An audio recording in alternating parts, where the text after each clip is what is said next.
ಹೋಯ್ತಾ ಇತ್ತಣ್ಣ ಮಣ್ಣು? ಯಾವ ಊರಿಗೆ ಹೋಯ್ತಾ ಇತ್ತು ಮಣ್ಣು? इधर के जा रहे हैं मिट्टी टोल गेट। इसका काम था क्या काम के लिए? ये लाट कर रहा है उसके लिए। किन सा लाख?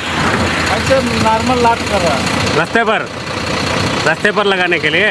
ठीक है, वो केरेकत गुरु से भरा ना वहाँ से। ठीक है, कितना लोड को कितना देना, कितना पैसा?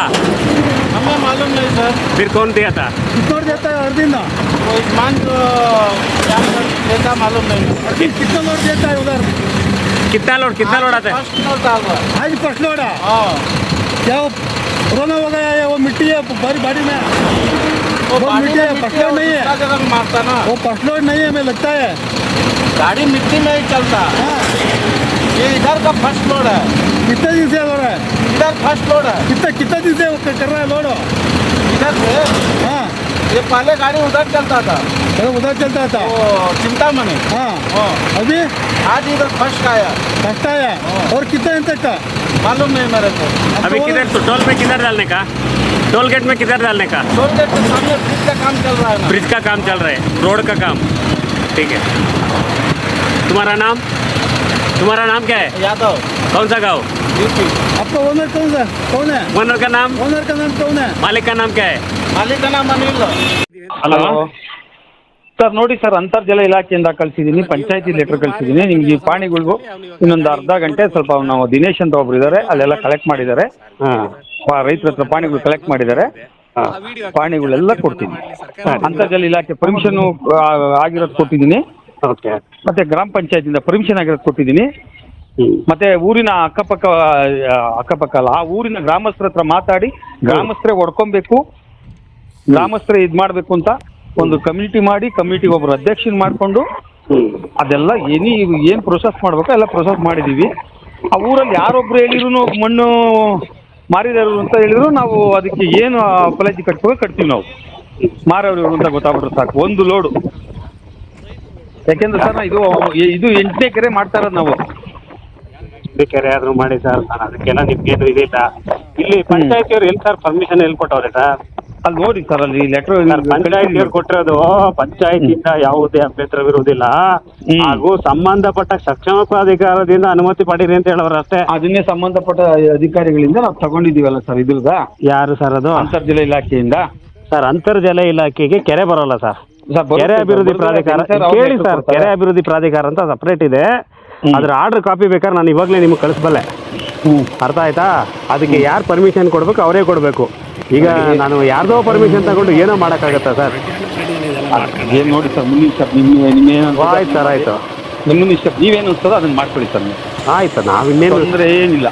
ನಾವು ಏನು ಅದಕ್ಕೆ ಅದ್ರ ಬಗ್ಗೆ ಬೇಜಾರು ಮಾಡ್ಕೊಳಕ್ ಹೋಗಲ್ಲ. ನಾವು ಬಂದಿರೋದು ನಮ್ಮ ವರದಿ ಮಾಡೋದಕ್ಕೋಸ್ಕರ ಮಾಡ್ತೀವಿ. ತೊಂದರೆ ಇಲ್ಲ ಸರ್, ಮಾಡಿ ಸರ್. ಯಾಕೆ ಅಂತ ಕೇಳಿ, ನಾವಲ್ಲಿ ಮೈನಿಂಗ್ ಮಾಡ್ತಿಲ್ಲ, ಮೊದಲೇ ಪಾಯಿಂಟ್ ಸರ್. ನೀವು ಮೈನಿಂಗ್ ಅಲ್ಲ, ಇಲ್ಲಿ ಮೈನಿಂಗ್ ಮಾಡ್ತಾ ಇಲ್ಲ ಅಂತ ಹೇಳ್ತಿರಲ್ಲ ನೀವು. ಇಲ್ಲಿ ಕೇಳಿ, 5 ಅಡಿಗಿಂತ ಕೆಳಗಡೆ ಹೋದ್ಮೇಲೆ ಮೈನಿಂಗ್ಗೆ ಅದು ಲೆಕ್ಕ ಬರೋದು ಸರ್. ಮೈನಿಂಗ್ಗೆ ಲೆಕ್ಕ ಬರೋದು, ರಾಯಲ್ಟಿ ಕಟ್ಟಿ. ಹಂಗಾದ್ರೆ ಅಲ್ಲಲ್ಲ, ನಾನು ಅಲ್ಲಿ ಮೈನಿಂಗ್ ಮಾಡ್ತಾ ಇಲ್ಲ ಸರ್. ಅಲ್ಲ, ನೀವು ಮೈನಿಂಗ್ ಮಾಡ್ತಾ ಇಲ್ಲ ಅಂದ್ರೆ ಈಗ 5 ಅಡಿಯಿಂದ ಕೆಳಗೆ ಹೋಗೈತಲ್ಲ, ಅದು 1 ಮೀಟರ್ಗಿಂತ ಕೆಳಗಡೆ ಹೋಗ್ಬಿಟ್ಟಿದೆಯಲ್ಲ ಆಲ್ರೆಡಿ. 1 ಮೀಟರ್ದಕ್ಕೆ ಅಲ್ಲೇ ಸಾಕ್ಷಿ ಗುಟೆಗಳು ಅಲ್ಲೇ ಬಿಟ್ಟಿದ್ದೀವಿ ಸರ್. ಸಾಕ್ಷಿ ಗೂಟೆಗಳನ್ನೇ ಫೋಟೋ ಹೊಡ್ಕೊಂಡು ನಾನು ನಿಮ್ಗೆ ಕಳಿಸ್ಕೊಟ್ಟೆ ಈಗ. ಹೊಡ್ರಿ ಸರ್, ನಾನೇ ಬರ್ತೀನಲ್ಲ ಸರ್. ಬೆಳಿಗ್ಗೆ ಕೆರೆ ಸ್ಟಾರ್ಟ್ ಮಾಡ್ಸೋದು ನಾವೇ ಅಲ್ವಾ ಸರ್ ಅಲ್ಲಿ? ಅಲ್ಲ, ಬೆಳಗ್ಗೆ ಸ್ಟಾರ್ಟ್ ಮಾಡೋರು ನೀವೇನೇ, ಅದ್ರ ಪಕ್ಕದಲ್ಲೇ ನಿಂತ್ಕೊಂಡು ಒಂದ್ಸಲ ಫೋಟೋ ಹೊಡ್ಸ್ಬಿಟ್ಟು ನೀವು ಹೈಟ್ ನೋಡ್ಕೊಳ್ಳಿ ಸರ್, ಕರೆಕ್ಟಾಗಿ ಬರ್ತದೆ, ಗೊತ್ತಾಗ್ಬಿಡುತ್ತೆ. ನಾವೇನು ಅದೇನು ಸರ್, ಒಂದು ಕೆರೆ ಲೆವೆಲ್ ಬರಬೇಕು ಅಂದ್ರೆ ಒಂದ್ ಕಡೆ ಅರ್ಧ ಮೀಟರ್ ಎತ್ತಿರ್ತಾರೆ, ಒಂದ್ ಕಡೆ 1 ಮೀಟರ್ ಎತ್ತಿರ್ತಾರೆ, ಒಂದ್ ಕಡೆ 1.5 ಮೀಟರ್ ಎತ್ತಿರ್ತಾರೆ ಸರ್. ಸರ್, ನಾನು ಹೇಳ್ತಾ ಇರೋದು ಏನು ಗೊತ್ತಾ ಸರ್, ನೀವು ಮಣ್ಣೆತ್ತಿ ರೈತರು ಕೊಡಿ, ನಮ್ದೇನು ಅಭ್ಯಂತರ ಇಲ್ಲ. ನೀವು ಮಾರಾಟ ಮಾಡಿದ್ರೆ ನನ್ನ ಹತ್ರ ದಾಖಲಾತಿ ಇದೆ, ನಾನು ಅದನ್ನ ಹೊಡಿತೀನಿ ಅಷ್ಟೇ.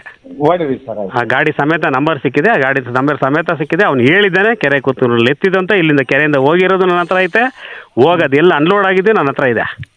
ಆಯ್ತಾ? ಅದೇನು ನಾನು ನಿಮ್ಮ ಹುಡುಗರಿಗೆಲ್ಲ ತೋರಿಸಿದ್ದೀನಿ, ನೋಡೋರು ಅವರು. ಆಯ್ತಾ? ಬಿಡಿ, ನೀವು ಮಾರಲ್ಲ ನಮ್ಮ ಅಂತ ನೀವು ನಿಮ್ಮ ಮಾತಲ್ಲಿ ಹೇಳಿದ್ದೀರಾ. ಅವರು ನಾವು ತಗೊಂಡಿದ್ದೀವಿ ಅಂತ ಅವ್ರು ಹೇಳವ್ರೆ. ಖಂಡಿತ ಸರ್, ಓಕೆ ಸರ್. ನಾವು ಮಾರಿದ್ರೆ ನಾವು ಅದಕ್ಕೆ ನೀವು ಮಾರಿಲ್ಲ ಅಂತಾನೆ ಸಮರ್ಥಿಸ್ಕೊಳ್ಳಿ. ಅವ್ನು ಇವಾಗ ಗಾಡಿಯಿಂದ ಲೋಡ್ ಆಗೋಯ್ತಲ್ಲ, ಅದು ಎಲ್ಲೋಗಿ ಅನ್ಲೋಡ್ ಸರ್ ಕೇಳಿ ಸರ್, ಎಲ್ಲೋಗಿ ಅನ್ಲೋಡ್ ಆಯ್ತು ಅನ್ನೋದು ವಿಡಿಯೋ ಇದೆ. ಆ ವಿಡಿಯೋ ಹಾಕ್ತೀನಿ, ಜನ ತೀರ್ಮಾನ ಮಾಡಲಿ, ಸರ್ಕಾರ ತೀರ್ಮಾನ ಮಾಡಲಿ ಅಲ್ವಾ? ನಾನು ನೀವು ಯಾಕೆ ಸರ್ ವಾದ ಮಾಡೋಣ? 100 ಕಿತ್ತಾಡಿ ಏನು ಪ್ರಯೋಜನ? ಈಗ ನೋಡಿ ಸರ್, ನಾವು ಮಾರಿಲ್ಲ, ನಮಗೆ ಮಾರಕ್ ಪರ್ಮಿಷನ್ ಇಲ್ಲ. ನಮಗಿರೋ ಪರ್ಮಿಷನ್ ಏನು? ಕೆರೆಯಿಂದ ಪಾಣಿ ಇಸ್ಕೊಂಡು ಮಣ್ಣು ಎತ್ಕೊಡೋದು ಅಷ್ಟೇ ಗೊತ್ತು ನಮ್ಗೆ. ಎಷ್ಟು ಲೋಡ್ ಹೋಗಿದೆ ಸರ್ ಇಲ್ಲಿವರೆಗೂ ಕೆರೆಯಲ್ಲಿ? ಎಲ್ಲಿ ಅದು ಲೆಕ್ಕ ನೋಡ್ಬೇಕು ಸರ್ ನಾವು. ಮತ್ತೆ ಡೈಲಿ ಒಂದು 50 ಲೋಡ್ ಹೋಗ್ತದೆ ಸರ್. ಡೈಲಿ ಒಂದು 50 ಲೋಡು. 50 ಲೋಡ್ ಡೈಲಿ ಹೋಗುತ್ತೆ. ಅರ್ಥ ಆಯ್ತಾ ಸರ್? ಇವತ್ತಿನವರೆಗಲ್ಲ, ಯಾವಾಗಲೂ ಸ್ಟಿಲ್ ಯಾವಾಗ ಸುಮಾರು ವರ್ಷಗಳಿಂದ ಮಾಡ್ತೀವಿ ನಾವು. ಮಣ್ಣನ್ನು ಯಾರಿಗೂ ಮಾರಂಗಿಲ್ಲ, ಅದು ನಮಗೆ ಪರ್ಮಿಷನ್ ಇಲ್ಲ. ನನಗೆ ಆ ಕಾನೂನುಗಳು ನನಗೆ ಗೊತ್ತು ಸರ್. ನಾವು ಮಣ್ಣು ಮಾರಂಗಿಲ್ಲ. ರೈತರು ಎಲ್ಲಿ ಹೋಗ್ತಾರೆ ಅನ್ನೋ ನಮಗೆ ಗೊತ್ತಿರಲ್ಲ. ನಮಗೆ ಪಾಣಿ ಕೊಡ್ತಾರೆ, ನಾವು ತಗೊಂಡು ಕಳಿಸ್ತೀವಿ ಅಷ್ಟೇ ಮಣ್ಣ. ನಾವು ಅವ್ರು ಹೋಗಿರೋ ಕಡೆ ಹುಡುಕೊಂಡು ಹೋಗಕ್ಕಾಗೋದಿಲ್ಲ, ತಗೊಂಡು ಹೋಗೋ ಕಡೆ. ಆದ್ರೆ ನಾನು ಹೇಳೋದು, ಇವಾಗ ಕೆರೆ ಮಣ್ಣನ್ನ ಎತ್ತರಿದ್ರೆ ಆ ಪಂಚಾಯತಿ ವ್ಯಾಪ್ತಿಯಲ್ಲಿ ಅನ್ಲೋಡ್ ಆಗ್ಬೇಕಲ್ವಾ ಅದು? ಖಂಡಿತ ಸರ್, ನಾವು ಅದನ್ನೇ ಸ್ಟ್ರಿಕ್ಟಾಗಿ ಹೇಳಿ ಮಾಡಿರೋದು. ನಾವು ಪಂಚಾಯತಿ ವ್ಯಾಪ್ತಿಯಲ್ಲಿ ಅನ್ಲೋಡ್ ಆಗ್ಬೇಕು ಅಂತಾನೆ ಹೇಳಿರೋದು. ಮತ್ತೆ ಬೇರೆ ಕಡೆ ಅನ್ಲೋಡ್ ಆಗಿದೆಯಲ್ಲ ಅದು ಈಗ? ಅದು ನಮಗೆ ಗೊತ್ತಿರ್ಲಿದ್ದು ವಿಚಾರ ಸರ್. ಅದು ನಿಮ್ಗೆ ಗೊತ್ತಿಲ್ಲ ವಿಚಾರ, ಬಟ್ ಗಾಡಿ ಲೋಡ್ ಆಗಿ ಹೋಗಿದೆ. ಲೋಡ್ ಮಾಡಿರೋದು ನಾವೇ. ಅವರು ಅದೇ ಊರವರೇ ಲೋಡ್ ಮಾಡೋದು. ನಾವು ಬೇರೆ ಊರವ್ರು ಒಬ್ರು ಕೆರವಳಿಗೆ ಬಿಟ್ಟಿಲ್ಲ ನಾವು. ಅದು ಮನಸ್ಸಲ್ಲಿ ತಿಳ್ಕೊಳ್ಳಿ ಸರ್ ನೀವು. ಬೇರೆ ಊರವ್ರು ನಾನು ಹೇಳ್ತೀನಿ, ಅವ್ರು ಬೇರೆ ಊರವರು, ಈ ಊರವರು, ಆ ಊರವರು ನನಗೆ ಬೆಳೆದಿರೋ ಪ್ರಶ್ನೆ ಸರ್ ಅದು. ಪಾಪ ನಾನು ಯಾಕೆ ನಿಮ್ಗೆ ಅವ್ರು ಯಾವ ಊರವರು ಅಂತ ತಿಳ್ಕೊಂಡು ಮಾಡ್ರಿ ಅಂತ ನಾನು ಕೇಳಕ್ ನಾನು ಯಾರು ಅಲ್ಲ. ಹೊರಗಡೆ ಹೋಗಿದ್ರೆ ನಿಮಗೆ ಗೊತ್ತೇ ಇರಲ್ಲ ಸರ್ ಅದು. ಅಲ್ಲ, ನಿಮ್ಗೆ ಗೊತ್ತಿಲ್ಲ ಅಂದ್ರೆ ಇವಾಗ ನಾನು ವಿಡಿಯೋ ಮಾಡಿದ್ದೀನಿ, ಅದು ಹೋಗಿದೆ, ಆಯ್ತಾ? ಅಷ್ಟೇ, ಇನ್ನೇನು. ಸರಿ ಸರ್, ಮಾತಾಡ್ತೀನಿ. ಎಲ್ಲಿ ಹೋಗಿದೆ, ಏನು ಹೋಗಿದೆ, ಯಾರು ಕಳಿಸಿದ್ದಾರೆ ಅನ್ನೋದನ್ನ ನಾನು ಎನ್ಕ್ವೈರಿ ಮಾಡ್ತೀನಿ. ಓಕೆ.